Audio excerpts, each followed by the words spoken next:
All right. So again, David, and with me is David, and Ashton is on the dictionary, and we are picking up on the bottom paragraph. So paragraph one, two, three, four on page 37.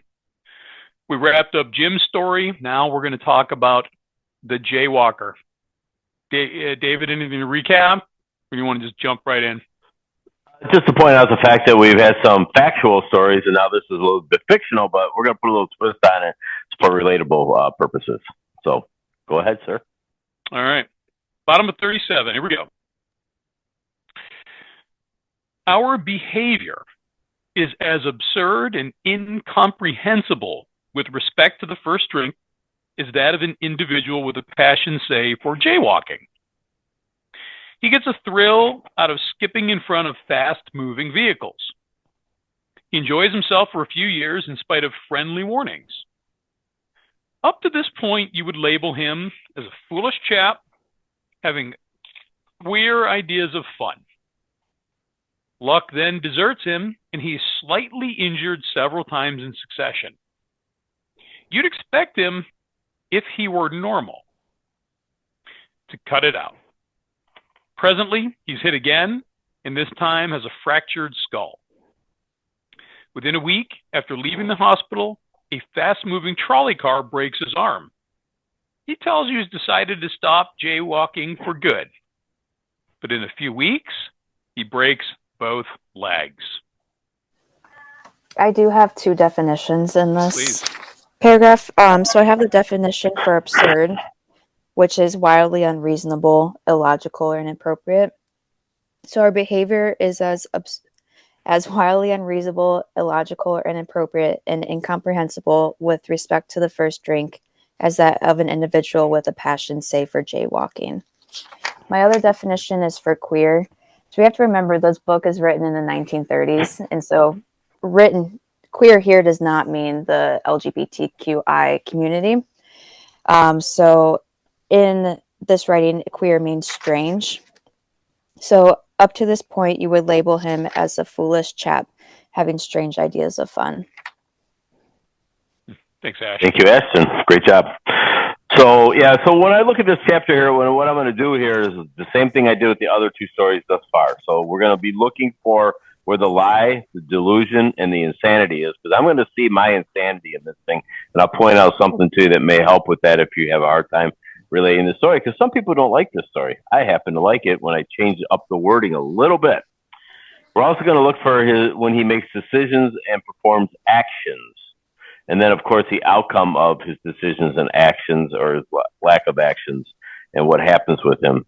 So what I would like to do with that story is every time I see the word jaywalker, I'm going to put in there alcohol or drugs and see if I relate to it. So I can look at it as, did I drink, think, or feel like the jaywalker? Just like I did in Bill's story, just like I did in Jim's story, just like I'll do in Fred's story, and just like I did in the Man of 30's story. So take your time now. Let's let this really sink in, I want everyone to absorb this. So fourth paragraph that David just read, middle of the paragraph, he says, he gets a thrill out of skipping in front of fast-moving vehicles. I get a thrill when I first started drinking, this kickback with no consequences. Absolutely, the circumstances were absolutely perfect. There was not a cloud on the horizon. There was nothing wrong in my life, and I love the effect that alcohol produced for me. It was just wonderful. So that's my relationship to that thrill that he got. And man, it was thrilling. And I thought, I'm going to do this as often as I possibly can. And I started drinking when I was 14 years old. And then he enjoys himself for a few years, as I did, despite friendly warnings. Like guys said, I started missing school. I stopped going to school. I started hanging out in the corner, smoking dope, taking rides with the seniors, and getting in car accidents and stealing, and all these things started really compounding in my life, changing the character that I was. And then it says, luck then deserts him, and he's slightly injured several times. Now we're on page 38 in succession. So consequences started coming in. I started appearing in front of the judge from time to time, for things that I did, driving without a driver's license, stole somebody's car. Back in those days, I'm a child of the early 60s. Cops would slap you on the wrist, lock you up for a little bit, and the judge would kind of release you to your parents. Now today, I think they're more stringent than that.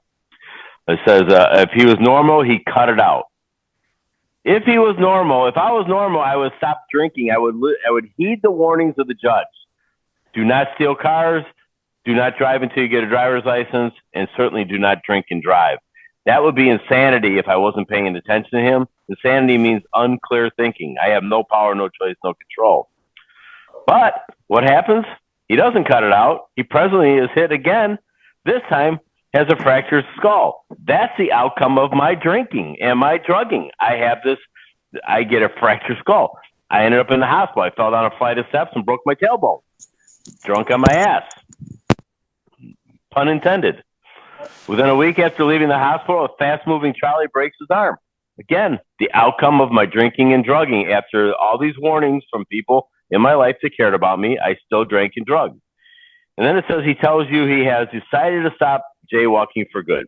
That's a good decision, don't you agree? I'm going to stop drinking altogether on my own power. Well, how well will that work? Well, same as the jaywalker for me. I said I'm going to stop drinking, I'm going to stop doing dope, I'm going to stop doing cocaine. But in a few weeks, he breaks both his legs. That's the outcome of my drinking and drugging. More consequences as they come rushing in at me. I don't have any power, no choice, no control. And 2 weeks after I made that solemn vow to myself, only to myself at that point, wasn't married yet, I'm using dope, and I'm wondering how this happened, and I'm in more trouble than I've ever been before in my life. I don't think I have anything to add to that other than we got our buddy Kyle here tonight, who's out here in rural Illinois with a bunch of us. We call him the jaywalker because he broke both his legs while drunk. So he can tell you that story sometime. We're laughing with you, not at you. Yeah, with you, for sure. Could have been any one of us. And he's doing his fifth step this weekend, guys. Yay. All right. On through the years, this conduct continues, accompanied by his continual promises to be careful or to keep off the streets altogether. Finally, he can no longer work, his wife gets a divorce, and he's held up to ridicule. He tries every known means to get the jaywalking idea out of his head. He shuts himself up in an asylum hoping to mend his ways. But the day he comes out, he races in front of a fire engine, which breaks his back. Such a man would be crazy, wouldn't he? I have the definition of ridicule, which is to laugh at, to mock, or make fun of. So finally, he can no longer work. His wife gets a divorce, and he is held up to laugh at, to mock, and make fun of. And then, as always, I like to comment on the word asylum. It does, nowadays, we use the term psychiatric facilities, as asylum gives like a negative view on things, and there's nothing wrong with needing some extra help for mental health. Thanks, Ash. Jason, you want to go first? No, go ahead, man.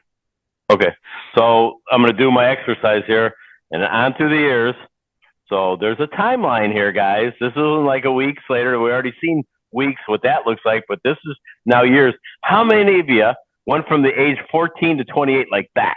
Like freaking that, man. Dude, it's like all of a sudden I was an adult acting like a child, but the years just flew by even though I got married and had kids. Nothing changed in my alcoholism. Nothing at all other than it got more progressive. And here's his point here. He continues and is accompanied by his continual promises, which is a decision with no action, no power on my own that I can stop this jaywalking, this drinking, to be careful or to keep off the streets altogether. That's a decision. I'm just going to stop. I'm put the plug in the jug, like some people say in meetings, and I'm just not going to drink. Well, what happens? Finally, he can no longer work. Here's some outcome. Finally, he can no longer work. His wife gets a divorce. He's held up to ridicule. Those are outcomes. People just were not wanting to be around me anymore. Matter of fact, I had to change my friends because of my drinking and drugging was so out of control. I had to keep switching friends. People would look at me and go, dude, you're out of control, man. You ain't taking a shower in a few days. You ain't been home in a few days. You stopped going to work. I mean, when I start drinking and drugging, dude, all bets are off. And those people don't want to hang around me anymore.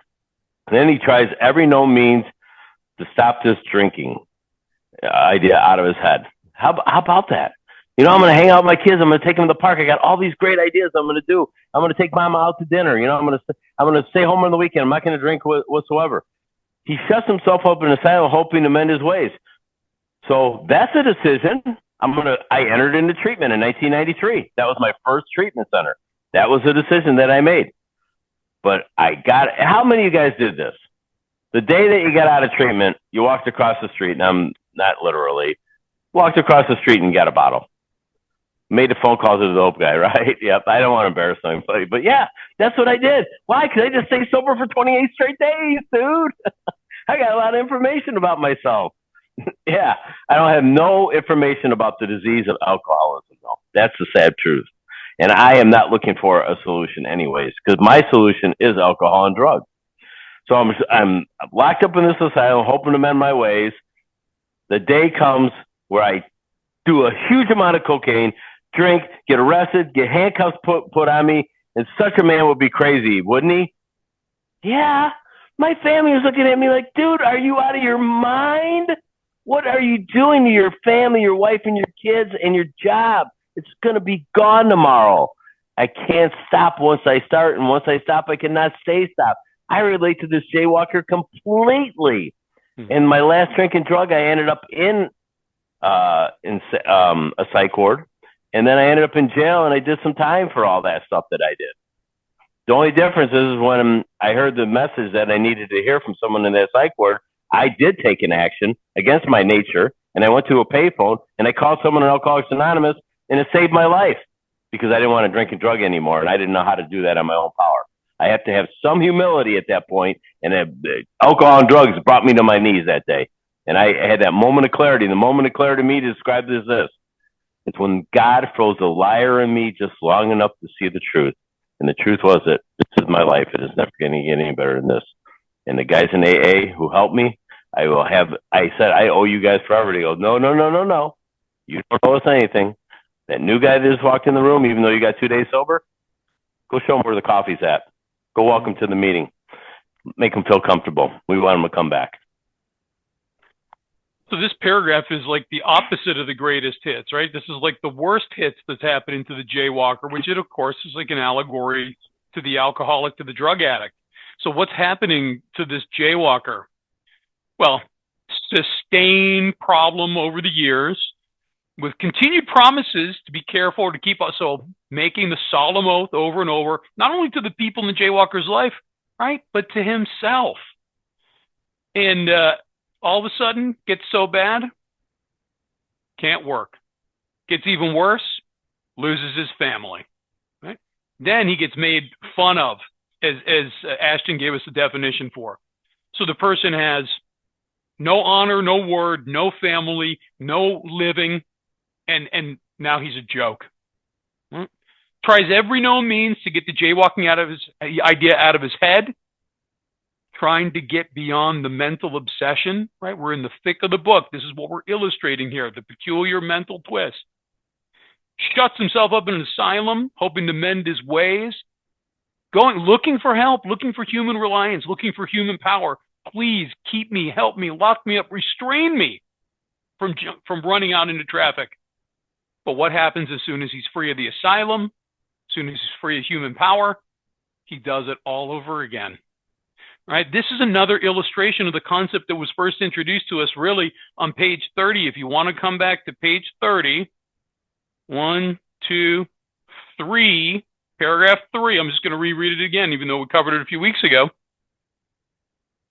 We alcoholics are men and women who have lost the ability to control our drinking. We've lost the ability to control our jaywalking. We know that no real alcoholic ever recovers control. We know that no real jaywalker ever recovers control. All of us felt at times that we were regaining control over our addiction, over jaywalking, but such intervals usually brief, right? And the jaywalker had some of this, like, right? He stopped, he locked himself up, but then he did it again, right? So such intervals, usually brief, were inevitably followed by still less control in jaywalking, which led in time to pitiful and incomprehensible demoralization. What does pitiful and incomprehensible demoralization look like? I'd say it would like losing my word, my integrity, losing my family, losing my ability to make a living, right? And being made fun of everywhere I went. That sounds pretty pitiful. That sounds like incomprehensible demoralization, right? We get it as the drinker conceptually. We got to turn the magnifying glass on ourselves. We got to look in the mirror here. We're convinced to a man that alcoholics of our type, the jaywalkers of our type, are in the grip of a progressive illness. Over any considerable period, we get worse, never better. Remember, this started with this is a chap having a queer idea of fun, right? Darting around in traffic.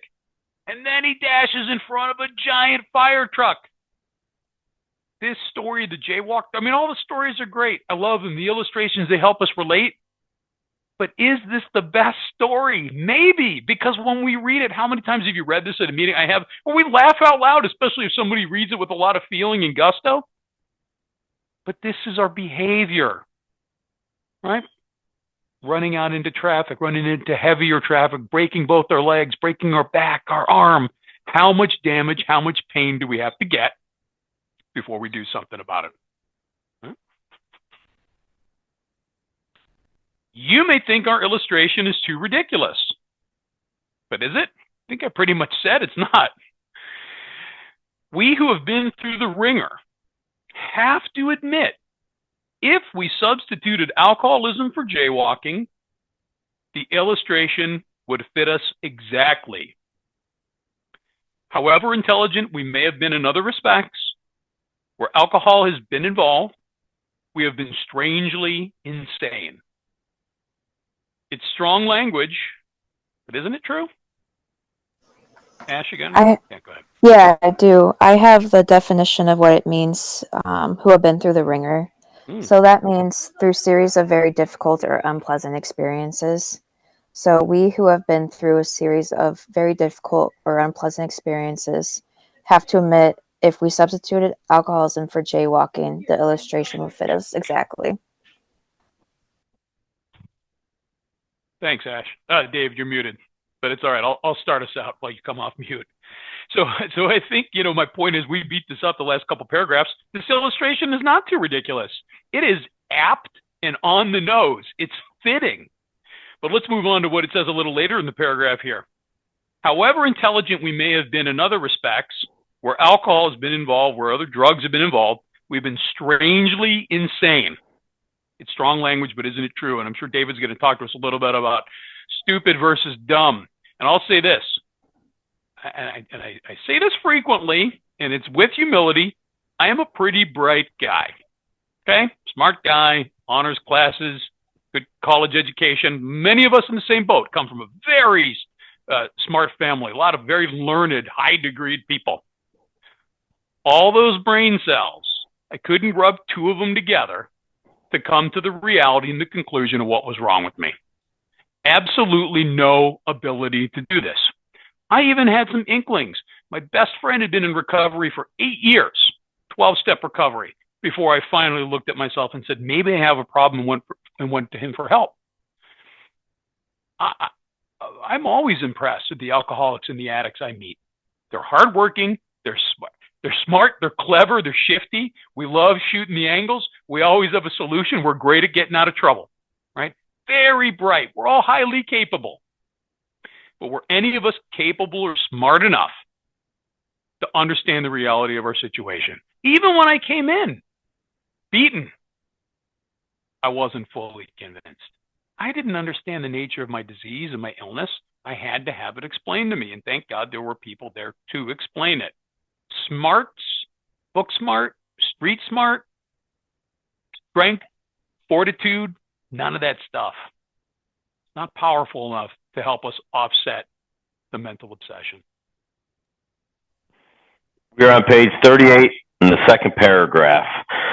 So, yeah, David's point. David asked a question, and I'm going to bring it up. I bet you everyone here has got a very high IQ. I have never met a stupid alcoholic or drug addict in my life. I met some dumb ones, and I'm one of them. The stuff I did was absolutely ridiculous, but none of the things that I did outside of drinking and drugging makes me an alcoholic and drug addict. It's the things that I do when I ingest alcohol and when I stop. So let's talk about what David read there in that last paragraph, at the bottom of that paragraph on page 38, second paragraph. the last two sentences. However intelligent he may have been in other respects, maybe have a good job, like David said, a great college education, maybe a nice family. Who knows? Everything might be just rosy peachy as ever. But where alcohol has been involved, we've been strangely insane. Let's just go back one page to page 37 and connect the dots, because Bill gives us a great description of what insanity looks like, and that's what they're describing there. First paragraph, page 37. Whatever the precise definition of the word may be, we call this plain insanity. If you weren't with us last week, it's when Jim takes a shot of whiskey and puts it in milk. He doesn't even think. He just does it because he has a full stomach. He ate 2 sandwiches. How could this hurt him? Let's finish that paragraph. How can such a lack of proportion of the ability to think straight be called anything else? Isn't that the most lovely description of insanity you ever read? It is. It absolutely is. It's so true. So here's the question I got for you, if you like. Can I stop and stay stopped based off of need, want, desire, choice, what's right or what's wrong? And my answer is no, I can't. I can't stop. I can't stop and I can't stay stopped based off of need, want, desire, choice, what's right or what's wrong. I have no power, no choice, no control.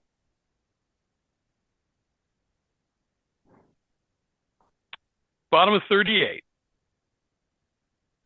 Some of you are thinking, maybe you relate to this, or maybe you're experiencing this, taking someone through the steps right now. Some of you are thinking, yes, what you tell us is true, but it doesn't fully apply. We admit we have some of these symptoms, but we've not gone to the extremes you fellows did, nor are we likely to, for we understand ourselves so well after what you've told us that such things cannot happen again. We have not lost everything in life through drinking, and we certainly do not intend to. Thanks for the information. Thanks for the information at the end there. It's basically a polite for like, go screw yourself. Right? I mean, I've had interactions like this. I have a friend that I've known out here where I live she's in and out of recovery for, the 11 years I've known her. And we pulled her back in, and she was doing the work, and she stopped doing the work. She just disappeared, and I just texted her and said, hey, come back anytime. She's like, yeah, I'm just not working much of a program. And I said, don't die on us. And she said, I don't intend to. Well, who the hell intends on dying from alcoholism or drug addiction? Maybe a few of us, right? Because we're at the end of our rope and we set out to do it. But I don't think many of us intend to continue to get worse. The book talks about we arrive at the point where we have the realization that we've lost all control. By the time it's occurred to us, by the time we have this realization, it's too late. Right? And if you're a real alcoholic, a real addict like me, then there's only one way I'm going to get better, right? Which is the whole point of what we're doing here, to get to God to have a spiritual awakening. Because I got a spiritual problem, I need a spiritual solution, right? So, but when I came in, not fully convinced, which was my story, and is the story of most people I meet when they come in, there's a lot of truth in what someone's going to say about this. Okay, David, wow, yes, thanks for educating me. Thanks for sharing some of your backstory. But man, I never did this, I never did that, and I think I understand it better, so I'm going to be okay now. I just shared here in this meeting a few weeks ago, I had a sponsee, I took him through the obsession test. He called me the next day and said, I'm going to try to do this. You're still going to hear from me. I'm still going to be around, but I'm going to try to just not drink for a year. Never heard from the guy again. Self-awareness, self-education, self-knowledge, not even self-education, education by you guys, is insufficient to control my peculiar mental twist, my mental obsession. Okay? A main theme of this book is we always get worse. This is a progressive illness. Over time, we get worse, never better, right? I beg newcomers not to let things get worse, but I'm not sure I actually do that. It's more like I say, look, it's going to get worse. Skip that. Just get in this thing and save your ass. But people aren't ready until they're ready. You're on mute. I was trying to be respectful. I didn't want to clear my throat while you're talking. Thank you. You're welcome. Some of us are thinking, yes, what can you tell us is true, but it doesn't fully apply. Consider this. My bottom may not look like your bottom, but my bottom is not what makes me an alcoholic and a drug addict. It does not. It's the symptoms that do. We don't all have to hit the same freaking damn bottom. I don't have to go to prison. Like, I've sponsored guys that come out of the joint. I've been there. All those divorced way too many times. Shouldn't even been married half of those times, or if not all of them. All those situations does not make me an alcoholic. My bottom does not make me. It hopefully gets me to a point where at least my bottom is kind of a sissy bottom. I just had a realization, but I know it was grace. I absolutely know it was grace. There's a timeline to grace. There is a timeline, and it runs out at the end of the day, and I need to start all over again. I need to have a spiritual awakening. I need to have a spiritual experience, and it's contingent on the maintenance of my spiritual condition. I need to have that. Do I need to have that? Maybe you don't need to have that. I need to have that.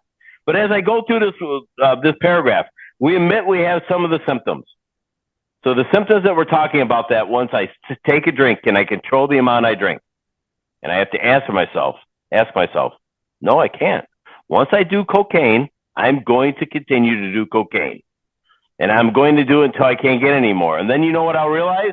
For the first time in my life, which I didn't know until I read the doctor's opinion, I have broke out in craving. You know how I know? Because I need some cocaine right now. I don't have any more cocaine. And I'm having a craving.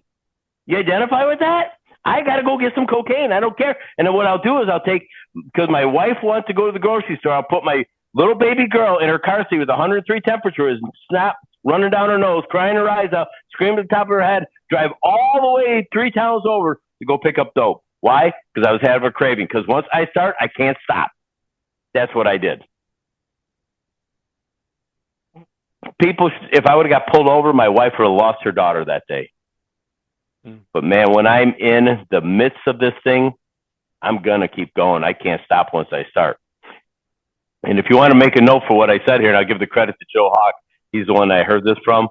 Can I stop and stay stopped based on need, want, desire, choice, what's right or what's wrong?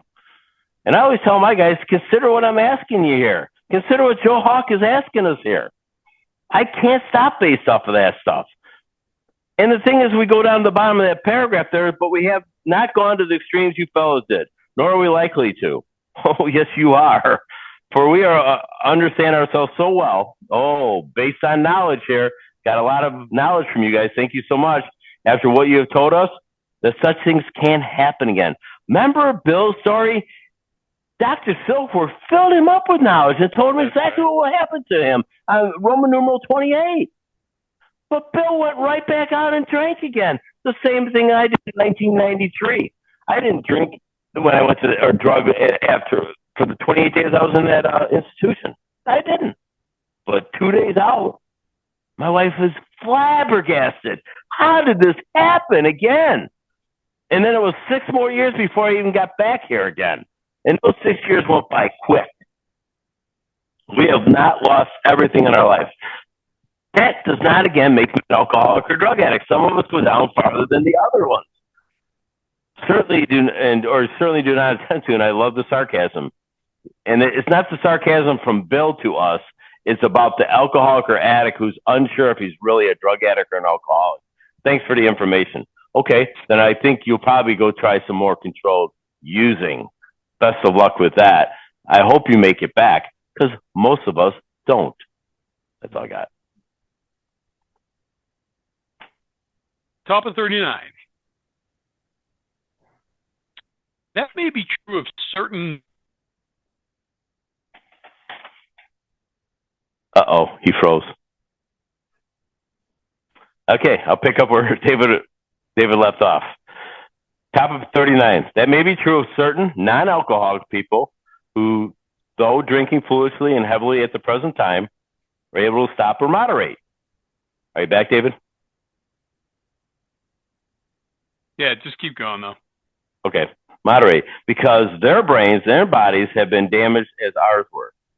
But the actual or potential alcoholic, with hardly an exception, will be absolutely unable to stop drinking, and this is in italic writing, so let's pay attention, on the basis of self-knowledge. This is a point where we wish to emphasize and re-emphasize to smash home upon our alcoholic readers as it has been revealed to us out of bitter experience. Let us take another illustration. You want to go? Nah, go ahead, because I'm just getting reconnected. Okay. Sorry. Go ahead. All right. So again, we're speaking about self-knowledge here. And what we read on page 30, and David brought it up, that willpower becomes practically non-existent, is what page 30 tells us, right? Think about it, guys. How many times did you do it and you said you're not going to do it anymore? You promised mama. You know you're going to lose the job if you do it. The judge says if you show up back in my courtroom again, I'm going to lock you up and give you the maximum sentence for the crimes you just committed. And I might as well, and Earl Hightower says this. I steal from everybody. I'm not, I don't care. If you have something good to say, I'm a prior retainer to write it down so I can remember later. When the judge says, if you come back in my courtroom, I'm giving the maximum sentence for the crime you commit, I'm making plans because I know I'm coming back. I know I'm coming back. I know I am. And then I walk in, guess who's there? Oh, you guys, you're still there. The same group of people, all with the same freaking problem, which would not fix any of us. Based off the problem, we're not going to be able to stay sober. That's why I need to come at Alcoholics Anonymous, and hopefully someone approaches me. I don't need to, as a new person to be approached. I don't need to be approaching them. The book is clear about 9 times. Nine times, I believe, it uses the word approach. We, as recovered alcoholics and drug addicts, need to approach the new guy, qualify him, as Howard and Kathy say so well and do such a great job with. The window of opportunity will close quickly. We don't know what that looks like. So the truth is, we're reading this text, we're seeing the italic writing, we're getting prepared to be able to help the other alcoholic and drug addict, because my very life as an ex-problem drinker depends upon my constant thought of others, and that newcomer is one of those people for sure. And Bill uses the word smash here a couple times in the big book. This is a point where we wish to emphasize and then re-emphasize the point on point, to smash home upon our alcoholic readers as has been revealed to us out of bitter experience. And now we're going to get into Fred's story here. So it says that may be true of certain non-alcoholic people. So what might be true? That they haven't lost everything in life and don't intend to. So we'll even be more generous than that. There are certain heavy drinkers, hard drinkers, heavy users, right? Hard partiers. We all had friends like this. You know, all my best buddies from college, they were all like this. Man, we all hit it hard. We talk about this a lot, though. When we all grew up, well, they grew up anyway. They got married, they got jobs, they had kids. They stopped or moderated. They all pretty much, they still drink today. They have a couple of beers, or a couple of cocktails if we go out to dinner. They smoke a little weed. But guess what they don't do? They don't break out in craving, right?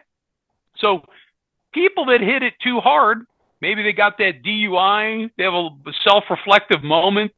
A lot of those people show up in meetings like ours, right? AA and CA, and they stop or they moderate to say, wow, I don't want to screw up my life.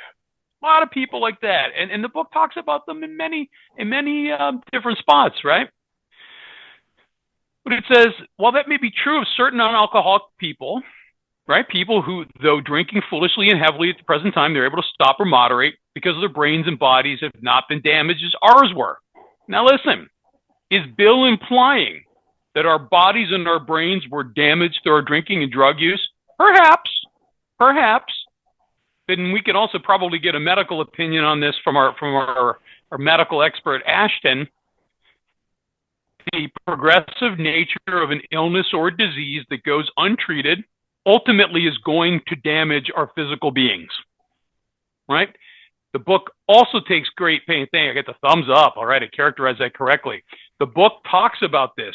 We don't have to drink and drug for a long time to become alcoholic, to become addicted. Some of us are physically smaller people. Women are much smaller generally than men, and just has to do a little bit again with their biology and genetics. They don't have to drink and drug as much, but they can be around the bend faster, right? This is just the nature of the progressive chronic illness. Okay? In addition, we may have done supplemental damage to our bodies and our brains from all the drinking and the drug use. Let's not kid each other. But it has nothing to do with the quantity or the duration, right? I'm getting worse. So that goes on to say the actual or potential alcoholic addict, with hardly an exception. And Bill still, I like Bill's black and white. I don't like when he's still trying to reel us in and he's got some hardly an exception and probably. I like to smash that language, speaking of the word smash. I'm just going to say the actual or potential alcoholic will be absolutely unable to stop drinking on the basis of self-knowledge. David talked about this, the interactions Bill Wilson, one of our founders of AA, had with Dr. Silkworth. Dr. Silkworth educated him. It wasn't enough. And this is a point we wish to emphasize and re-emphasize. And we must have these concepts, these critical ones, emphasized and re-emphasized and beaten into our heads because we are all so stubborn, right? David said none of us are stupid. We're all terribly stubborn, right? That's a pretty fair characterization of 100% of us. We got to smash home upon our alcoholic or addicted readers, as has been revealed to us out of bitter experience. We are learning from the first 100 who got clean and sober using this, right? Their experience. They put this into a book for us, an instruction manual, a textbook intended to be read and studied. Now we're on to Fred. Love Fred too. Fred is a partner in a well-known accounting firm. His income is good. He has a fine home. He's happily married and the father of promising children of college age. I know it's been a couple weeks, or it was last week we did Jim's story, right? Remember, Jim's story started a little differently, right? Argument with the boss. He was a salesman at a company he used to own. Not doing so hot. Already, as we're understanding, Fred, different guy. Makes good money, got a nice house, good family life, promising children of college age. He has so attractive a personality that he makes friends with everyone. If ever there is a successful businessman, it is Fred. I mean, Fred sounds pretty amazing so far, right? To all appearance, he is a stable, well-balanced individual. Wow. Yet, he's an alcoholic. We first saw Fred about a year ago in a hospital where he had gone to recover from a bad case of jitters. I suspect that wasn't his diagnosis. It was his first experience of this kind, and he was much ashamed of it. Far from admitting he was an alcoholic, he told himself he came to the hospital to rest his nerves. All right, this is the alcoholic BS. The doctor intimated strongly that he might be worse than he realized.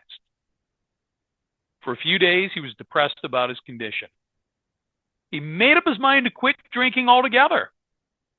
It never occurred to him that perhaps he could not do so in spite of his character and standing. Fred would not believe himself an alcoholic, much less accept a spiritual remedy for his problem. We told him what we knew about alcoholism. He was interested and conceded that he had some of the symptoms, but he was a long way from admitting that he could do nothing about it himself. He was positive that this humiliating experience, right, ending up in the hospital for the jitters, plus the knowledge he had acquired, would keep him sober for the rest of his life. Self-knowledge would fix it. And I'm going to do a spoiler here. Fred's going to be wrong. Go ahead, Ash. I have the definition for jitters. Jitters is like shakiness. So it can as he tried to kind of basically lie to the doctors about, is more of he was trying to say he was very nervous and anxious, so that's why he was shaking. But and it's actually because of alcohol withdrawal. But so we'll start with the sentence. We first saw Fred about a year ago in a hospital where he had gone to recover from a bad case of tremors. So what's interesting is like this signs of jitters or tremors is actually one of the signs of severe alcohol withdrawal, which is also called DTs or delirium tremens, and that can actually be deadly. I've personally taken care of people who have been in DTs and have tried to die or have died. So it's something that is actually very severe. Thank you, Ash. Well done. Yeah, you can die from alcoholism. Absolutely. Directly or indirectly, guys. Wrong neighborhood, behind the wheel of a car, or too much alcohol in your body, and you end up in the ICU. And hopefully you get somebody like Ashton that can help you. So let's look at Fred. So first of all, Fred is a real person. His name in the story isn't, but his name is Harry B. He is of New York. My friend Bert's over here. He's not old enough to have known him, but he's from New York, Bert. And his story was in the first tradition of the first writing in the big book on page 252. It was called A Different Slant. It was the shortest chapter in the stories in the back of the book. So anyway, so think about what Fred has done with his life. He's in an accounting firm. He's a partner in an accounting firm. So you have to work your way up the ladder to become a partner. You just don't buy into that necessarily. You have to work your way up. You're a copy boy. You're doing all the running around. You're working 80, 90, 100 hours a week, and you're making very little bit of money. He worked his way all the way up to partner because he's really good at what he does. And they explain it to him. If ever there was a successful businessman, it's Fred. It is Fred. To all appearance, he's stable, well-balanced individual. Everybody likes him. He's a married guy. He's got kids at college age. He's done a wonderful job with his life. We first saw Fred about a year ago in a hospital where he had gone to recover from the delirium tremens. It was his first experience of this kind. Won't be his last, like David said. It won't be. And he was much ashamed of it, right? Absolutely was ashamed. Far from admitting he was an alcoholic, he told himself he came to the hospital to rest his nerves. He's at step 0, guys. He ain't even at step 1. He's at step 0. Because there is a step 1, there absolutely is a step 0. The doctor intimated strongly that he might be worse than he realized. Great information. Thank you very much. I really need a drink now. Really bad. I need some brandy right frickin' now. For a few days, he was depressed about his condition. He made up his mind to quit drinking altogether. David brought it up. Great job on bringing it up. Let's go back right to Jim's story on page 24. Hold on to that page. Second paragraph. Or the man of 30, I'm sorry. Man of 30. Okay. I'm going to read the whole paragraph, though, but I'm going to point it out to you the similarities here. The almost certain consequences that follow taking even a glass of beer. So here, back on in Fred's story, he made up his mind to quit drinking altogether. Did not crowd, back to page 24, second paragraph, did not crowd in the mind to deter him. If these thoughts occur, they are hazy and readily supplanted with the old threadbare idea that at this time we shall handle ourselves like other people. There is a complete failure of the kind of defense that keeps one from putting his hand on a hot stove. This is the exact same story. It's the exact same story for me. And I'm not here to tell you that you're an alcoholic or drug addict, but I'll bet you it's the same story for you. Then it says, it never occurred to him that perhaps he could not do so. Again, that's step 0. These guys have gave him some information about alcoholism. He's saying that Fred would not believe himself an alcoholic, much less accept a spiritual remedy. So here's the fact for me. When I wanted to get sober, I desperately needed God, and I desperately needed Alcoholics Anonymous. And until I got to that point, with step 2, and we agnostics is going to help me with that whole process. I don't have to just think it into infancy. I get to, if I read and study this book, Bill will help me with the process here.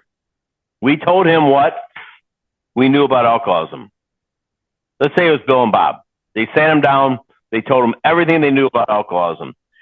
He was interested and could see that he may have some of the symptoms. So, we talk about it on page 44, and I don't want to go ahead, so I'm not going to do that. But 44 is a good qualifying paragraph. But he was long away from admitting that he could do nothing about it himself. He is not going to concede to his innermost self that he's a real alcoholic. He thinks based on knowledge. He thinks based on his own power, and David uses this analogy quite often. He thinks he can out-muscle and out-think it.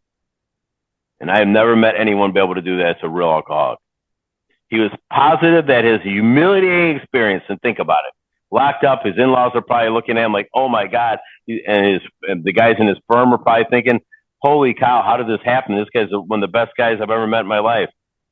He was positive that his humiliating experience plus the knowledge he had acquired would keep him sober the rest of his life. Self-knowledge would fix it, right? And on page 39, the last paragraph, on this basis of self-knowledge, I will not be able to stay sober. That's what it just told me in the last page. So the continuum that concludes with acceptance has some stops along it, right? Before we get to acceptance, typically we're in denial. But before we even get to denial, which is I've been presented with the truth and I'm rejecting it, I'm still in delusion, right? So at this point, Fred's still delusional, right? I'm quite certain when he said, hey, I'm in the hospital for my nerves, he believed it, right? Denial would be, well, I accept that I'm an alcoholic, but I've been told I'm an alcoholic, but I refuse it. He's not even there. He's saying, I got some stuff in common with you guys, but I'm here because I got bad nerves, right? And then he goes on to consider, so he gets a little depressed about this, but then, his success tells him, I'm going to beat this thing. I beat everything else in life. I'm making up my mind. I'm done. I'm not going to behave like this anymore. I'm going to be the great, successful professional and family man, and I'm going to bring that same tenacity and perseverance into this, and this will be, that'll be the end of that. Fred wouldn't believe himself an alcoholic. I'm still in delusion, maybe on the cusp of denial. Fred would not believe himself an alcoholic, much less accept the spiritual remedy for his problem. Well, of course not. How could Fred accept a spiritual remedy for his problem? That the sliver of the beginning of that is in step 2. David was just talking about this. The steps are numbered. 1 is the beginning. 12 is I don't want to say the conclusion, but it's the conclusion of the 12 steps, even though, we sort of work them constantly, cyclically. But why would he believe that a power greater than himself could restore him to sanity in 2 if he didn't believe that he was powerless and insane considering drinking in step 1? Of course he's not going to accept the spiritual solution. He's going to accept I'm smart enough, strong enough, and fast enough that I'm going to outthink, outrun, and outmuscle this thing. So we told him what we knew about alcoholism. Basically told him step 1. He's powerless physically and mentally, and he's got an unmanageable life. He's spiritually ill. And again, interested, I got some of the symptoms, but there's no way I can't beat this thing.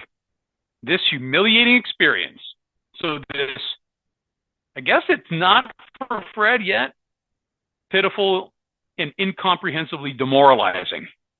But maybe after he has his next relapse, he's going to be experiencing those traits, right? He just thinks he's going to stay sober the rest of his life. All right, let's squeeze in one more here. We heard no more of Fred for a while. One day we were told that he was back at the hospital. This time he was quite shaky. He soon indicated he was anxious to see us. The story he told us is most instructive. For here was a chap absolutely convinced he had to stop drinking, who had no excuse for drinking, who exhibited splendid judgment, determination, and all his other concerns, yet was flat on his back nevertheless.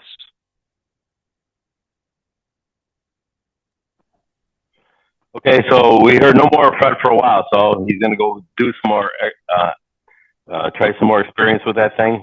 Based off of what? Based off of fear, and based off of knowledge, the same way Bill did, the same thing. Bill overheard Dr. Silkworth telling Lois that he's going to die of alcoholism. Either he's going to have a wet brain, or his kidneys and everything are going to fail. I can drink up based off of that. Oh boy, it sounds scary. Or based off of knowledge, all the things that Dr. Silkworth had told Bill. Bill found himself drinking again, harder than ever. So did Jim. So did the man at 30. And here he is with Bill. And Jay Walker kept walking out in front of vehicles. This time he was quite shaky, so even more so than the last time, progressive illness. He soon indicated he was anxious to see us. Maybe a bit of surrender there, even though they don't use the word surrender in the big book. The story he told us was instructive, for he was a chap absolutely convinced he had to stop the drink. Why would they listen to his story? Well, working with others, it tells us that we should listen to his story. On the second visit, listen to the whole story. That's the directions in the book. Listen to the story. Then it says he had no excuses for drinking anymore. So he's accepting the fact that once he take a drink, and based off of what I brought up before on the earlier page, that he couldn't stop based off of need, want, desire, choice, what was right or what was wrong. He's admitting that to his innermost self, basically, here. It says, who exhibited splendid judgment and determination, all his other concerns, yet he's flat on his back nevertheless. No power, no choice, no control. Once an alcoholic, always an alcoholic. I'll never be able to have a social drink. The only time I ever have a social drink is when you said to me, I said, you're going to have a drink? So shall I. That was my bad joke for the day. So the story he told us is most instructive, which is perfect for an instruction manual. This is our instruction manual. It's our textbook. It tells us what our problem is, what the solution is, and how to get from the problem to the solution. But why is it instructive? Well, it's instructive because so many readers of the book, including probably many of us here, came in with thoughts and prejudices about what an alcoholic or what a drug addict was. What did we think an alcoholic or drug addict was? Somebody homeless under the bridge, shooting up or drinking, right, 40 a cheap malt liquor in a brown paper bag. Even though we found out, and some of us had jobs and owned homes and cars and things like that, we came into the rooms, we found people that did live like that, and we drank and drugged just like them. So this story is instructive because it's about a guy who was convinced he had to stop drinking. No excuse for drinking. Exhibited splendid judgment, determination, all his other concerns. Yet the disease took him down just the same. It doesn't matter that he had everything else going for him. It doesn't matter that he was well-liked and loved and had a family and a home and he was smart and had money in the bank. Alcohol, addiction, cocaine, whatever it is for you, it's a great equalizer, if you're a real addict like we are. All right, we're going to stop it there.